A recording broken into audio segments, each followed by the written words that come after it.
ચોટીલા ડુંગર પર સિક્યોરિટી યાત્રાળુઓ વચ્ચે બબાલ, લાકડી ડંડા સાથે મારામારી, વડોદરામાં સોસાયટીમાં બબાલ। ચોટીલા ચામુંડા માતાજીના ડુંગર પર નજીવી બાબતે સિક્યોરિટી અને યાત્રાળુઓ વચ્ચે મારામારી થઈ। મંદિર પરિસરમાં સિક્યોરિટી અને દર્શનાર્થીઓ વચ્ચે બોલાચાલી બાદ મામલો ઉગ્ર બન્યો। નજીવી બાબતે શરૂ થયેલી બોલાચાલી જોતજોતામાં ઉગ્ર બની। બંને પક્ષના લોકો સામસામે આવી ગયા અને છૂટા હાથની મારામારી કરી અને ત્યારબાદ તો સિક્યોરિટી અને ઝઘડો કરનાર યાત્રિકો લાકડી ડંડા લઈ આવ્યા। ઘટનાને પગલે દર્શનાર્થે આવેલા ભક્તોમાં પણ ભયનો માહોલ જોવા મળ્યો। હવે મંદિર પરિસરમાં થયેલી આ બબાલને પગલે સુરક્ષા વ્યવસ્થા સામે પણ સવાલો ઉઠ્યા છે।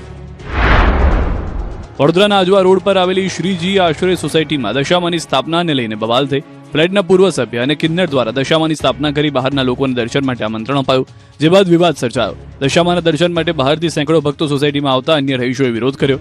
રહીશોએ દર્શનાર્થીઓને ટોકતા મામલો ગરમાયો। આ દરમિયાન કિન્નર અને તેમના સમર્થકો મારામારી કરી રહ્યા હોવાનો આરોપ છે। રહીશોનો આરોપ છે કે આ મામલે 6 મહિના અગાઉ બાપોદ પોલીસને લેખિત રજૂઆત કરવામાં આવી હતી, જોકે ફરિયાદ છતાં કાર્યવાહી ન થઈ હોવાનો પણ રહીશોએ આક્ષેપ કર્યો છે।